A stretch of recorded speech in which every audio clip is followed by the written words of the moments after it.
الحمد لله وحده والصلاة والسلام على من لا نبي بعده أما بعد فأعوذ بالله من الشيطان الرجيم بسم الله الرحمن الرحيم ولو ردوه إلى الرسول وإلى أولي الأمر منهم صدق الله تعالى وصدق رسوله الأعلى. محبت کے ساتھ پڑھ لیجیے السلام علیکم رسول اللہ وعلی آلک و اصحابک یا سیدی یا حبیب اللہ. السلام علیکم یا سیدی یا رسول اللہ وعلی آلک و اصحابک یا شعبان المعظم کا عظمتوں والا شانوں والا مہینہ جاری ساری ہے اور اس کو رمضان المبارک کے ساتھ کیا نسبت ہے، اس سے بڑھ کر کے اور نسبت اور اس مہینے کی اس سے بڑھ کر کے اور شان اور فضیلت کیا ہو سکتی ہے کہ نبی رحمت صلی اللہ علیہ وآلہ وسلم خود فرماتے ہیں شعبان شہری و رمضان شہر اللہ. فرمایا شعبان مجھ محمد کا مہینہ ہے، رمضان اللہ کا مہینہ. اور اگر اس کو اپنے انداز میں ہم دیکھیں نا تو جب بارش ہوتی ہے تو اس سے پہلے ہوائیں چلتی ہیں. تو لکھنے والوں نے یہ بھی لکھا ہے کہ اس کو رمضان کے ساتھ وہ نسبت ہے کہ فرمایا کہ جہاں رمضان المبارک میں اللہ کے انوار و تجلیات، اللہ کی برکتوں، اللہ کی رحمتوں کی چھم چھم بارشیں برستی ہیں، تو فرمایا اس بارش سے پہلے جو ہوائیں چلتی ہیں، فرمایا اسی طرح جو شعبان کا مہینہ ہے اس میں رب کی رحمت کی ہوائیں چلتی ہیں اور پھر فرمایا رمضان کا مہینہ آتا ہے تو یہی رحمتیں بارش کی صورت میں برسنا شروع ہوتی ہیں. سبحان اللہ. یہ شعبان اور اس کو یوں نسبت حاصل ہے. شعبان المعظم کی 2 تاریخ کو امام الائمہ، امام الفقہاء، امام اعظم ابو حنیفہ رضی اللہ تعالی عنہ آپ کا یوم وصال ہے. تو اسی مناسبت سے چند ایک باتیں جو بہت ہی ہمارے لیے ضروری ہیں ماشاءاللہ کہ جس دور میں ہم زندگی بسر کر رہے ہیں، اتنا پرفتن دور ہے کہ ایک کلک کی دوری کے اوپر انسان کے ذہن کو، انسان کی سوچ کو، انسان کے پوائنٹ آف ویو کو یوں جو ہے وہ ہیک کر لیا جاتا ہے کہ بندہ حیران ہو جاتا ہے کہ میں کیا سمجھ رہا تھا، میری عقیدت کیا تھی، میرا عقیدہ کیا تھا، لیکن اب میں کیا ہو چکا ہوں. تو ان ساری صورتحال کے پیش نظر اس بات کو سمجھنا اشد ضروری ہے جو میں نے آپ احباب کے سامنے قرآن مجید فرقان حمید سورہ پارہ نمبر 5 سورہ النساء کی آیت نمبر 83 پڑھنے کا شرف حاصل کیا ہے. اللہ رب العزت نے ارشاد فرمایا وَلَوْ رَدُّوهُ إِلَى الرَّسُولِ وَإِلَىٰ أُولِي الْأَمْرِ مِنْهُمْ. اب دیکھیں اللہ تعالیٰ نے کائنات میں چیزوں کو پیدا کیا نا تو لوگوں کی ضروریات کو دیکھتے ہوئے ان ضروریات کو بھی رکھا ہے، پھر ان ضروریات کو سمجھنے کے لیے، ان ضروریات کو سمجھانے کے لیے اور ان ضروریات کی صلاحیت والے باصلاحیت لوگ وہ بھی اللہ تعالیٰ نے پیدا فرمائے ہیں. مثال کے طور پر ہمیں علم حاصل کرنا ہوتا ہے تو ہم استاد کا رخ کرتے ہیں، استاد سے رہنمائی لیتے ہیں. اگر ہم نے کوئی بلڈنگ تیار کرنی ہے ہم معمار سے، مستری اور مزدور سے جو ہے وہ مدد حاصل کرتے ہیں، اس کی طرف رجوع کرتے ہیں. اگر بیمار ہو جاتے ہیں ڈاکٹر کی طرف رجوع کرتے ہیں. ایون کہ کوئی بھی ایشو ہو ہمیں اس کے باصلاحیت افراد کی طرف رجوع کرنا پڑتا ہے. لیکن یاد رہے آج کے دور کو دیکھیں تو معاذ اللہ دین اسلام ایک ایسا واحد چیز نظر آتی ہے کہ جس کا کوئی ایشو سمجھے کہ والی وارث نہیں سمجھا جاتا. جس کا جی چاہتا ہے جیسی چاہتا ہے اس کی ایکسپلینیشن کر رہا ہوتا ہے، جس کو چاہتا ہے اسی طرح اس کو جناب اپنی انداز میں اس کا نیریٹو بیان کر رہا ہوتا ہے. تو یہ جو باتیں ہیں ان کو سمجھنا اشد ضروری ہے کہ ہم چھوٹے سے کام کے لیے جب اس کے باصلاحیت لوگوں کی طرف رجوع کرتے ہیں تو ضرورت اس امر کی ہے، یہ ہر ایک کے لیے لازم ہے کہ وہ جب بھی قرآن و حدیث کی بات کرنی ہو تو وہ بھی ان سے سیکھے جو قرآن و حدیث کی گہرائی کا علم رکھتے ہیں، جو ان کو سمجھتے ہیں. اب دیکھیے اللہ رب العزت خود قرآن مجید فرقان حمید سورہ آل عمران کی آیت نمبر 79 میں ارشاد فرماتا ہے وَلَٰكِن كُونُوا رَبَّانِيِّينَ. فرمایا کہ تم اللہ والے بن جاؤ. اب اللہ والے بن جانے سے مراد کیا ہے؟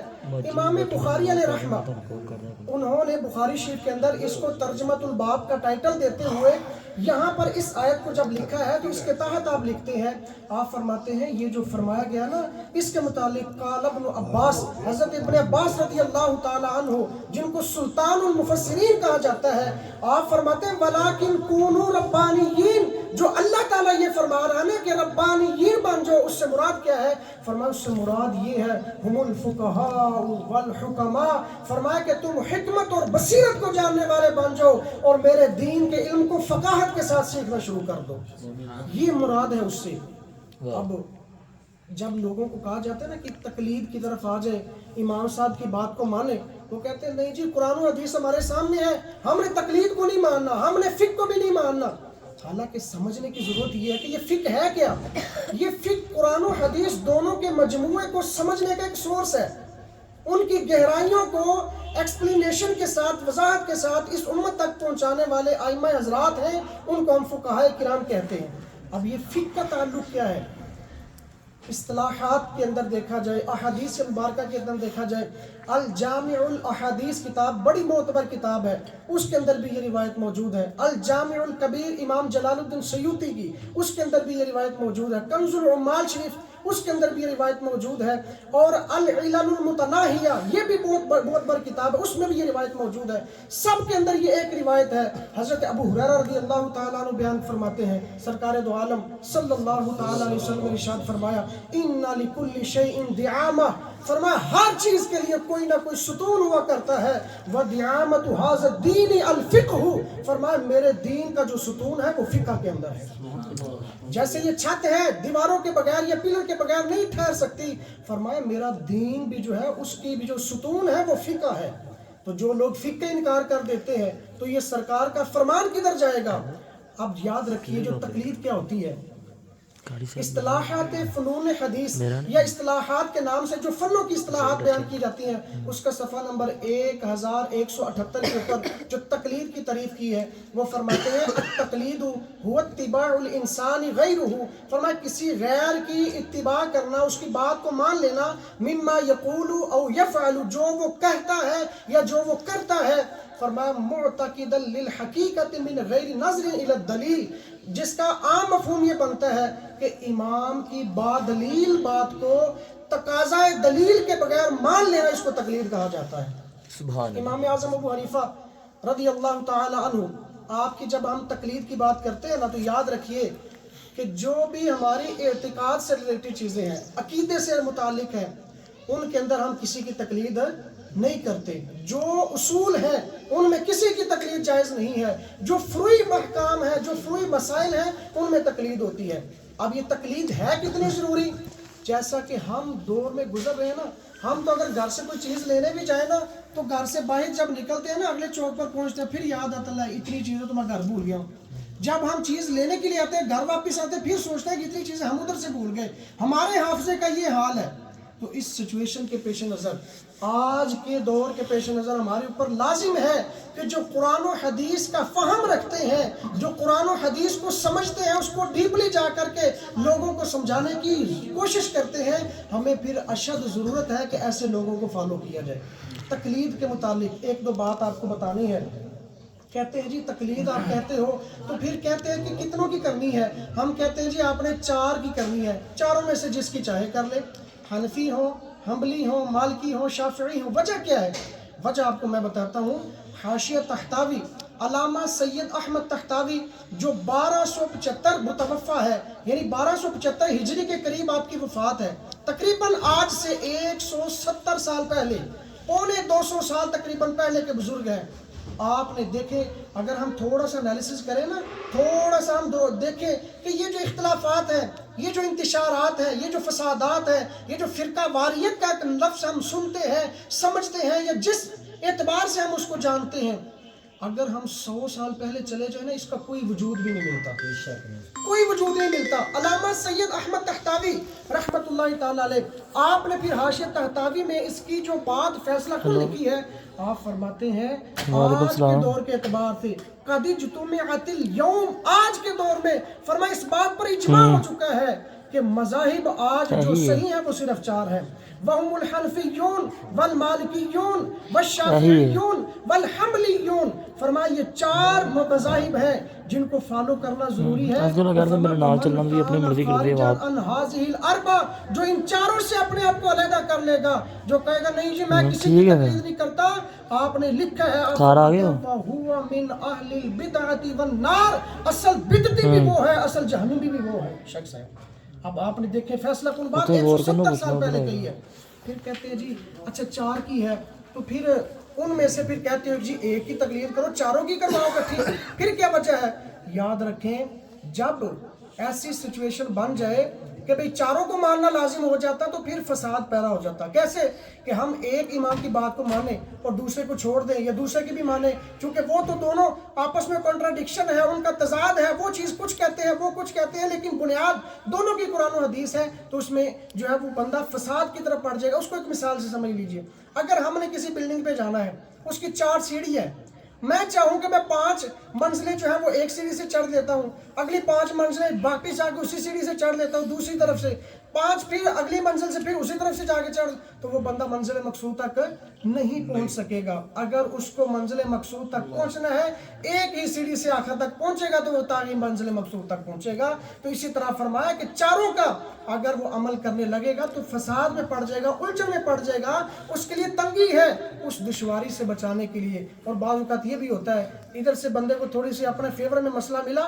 کہتا نہیں جی میں اس کی تقلید کرتا ہوں، ادھر سے ملا نہیں جی میں ادھر کرتا ہوں، تو یہ جو مذاق بن جانا تھا شریعت کا، اس لیے فقہاء کرام نے فرمایا، علماء کرام نے فرمایا کہ 4 میں سے پھر ایک کی تقلید اس وقت صرف ایک ہی ضروری ہے۔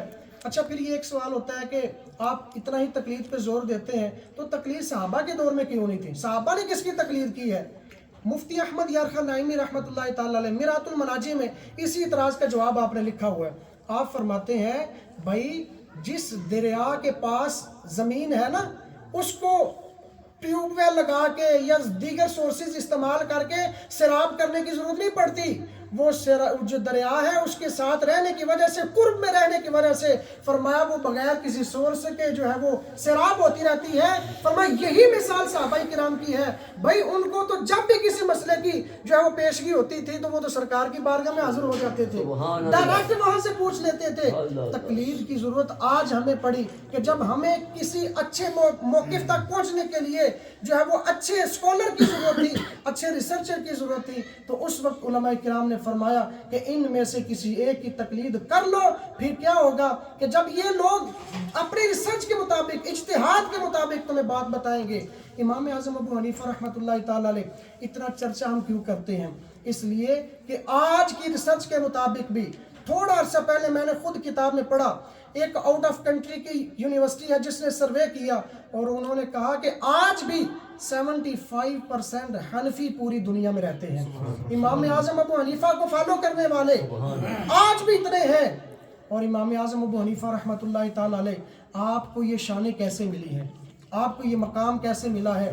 نبی رحمت صلی اللہ تعالی علیہ وسلم نے فرمایا کہ لو کان العلم بالثریا، فرمایا یاد رکھو اگر یہ علم ثریا ستارے پر بھی ہوتا نا، لتناولہ من ابناء فارس، فرمایا فارس کا ایک ایسا خوش نصیب آئے گا جو اس علم کو وہاں سے بھی حاصل کر کے رہے گا۔ اور پھر فقہاء محدثین نے فرمایا ہے، لکھا ہے، فرمایا اس سے مراد کوئی اور نہیں ہے، اس سے مراد امام اعظم ابو حنیفہ رحمۃ اللہ تعالی۔ کیوں؟ اس لیے کہ جب بھی فارس کا پورا انالیسس کیا گیا یا جہاں پہ بھی رہتے تھے وہاں پر کوئی ایسا اہل علم اور ہے ہی نہیں تھا جو آپ کے پائے کا ہوتا۔ فرمایا یہی اس بات کا فیصلہ ہے کہ سرکار نے جو خوشخبری سنائی تھی اس کا مصداق کوئی اور نہیں ہے، نعمان بن ثابت امام اعظم ابو حنیفہ ہے۔ امام اعظم ابو حنیفہ رحمۃ اللہ تعالی علیہ کو شان کیسے ملی؟ آپ دیکھیے نبی پاک صلی اللہ تعالی علیہ وسلم کی ایک ایک حدیث کو پیش نظر رکھا، اور احتیاط کتنی ہے یہ ذرا دیکھیے۔ آپ کے جو ٹریڈنگ پارٹنرز تھے نا، حضرت حفص بن عبد الرحمن، آپ کے ساتھ مل کر جو کپڑے کا کاروبار کیا کرتے تھے، آپ نے ایک دن ان کو بھیجا کہ جاؤ تم کپڑا فروخت کر کے آ جاؤ، لیکن فرمایا کہ اس فلاں تھان میں نا ایک عیب ہے، وہ عیب لوگوں کو بتا دینا، جب کسٹمر آئے اس کو کہنا جناب اس میں یہ عیب ہے، اسی حساب سے ریٹ لگائیں۔ تو جب وہ گئے جا کر کے بیچ کر کے واپس آئے، حفص بن عبد الرحمن سے پوچھا کہ بھئی وہ آپ نے عیب ظاہر کیا تھا؟ کہا نہیں حضور میں بھول گیا تھا، مجھے ذہن میں نہیں رہا۔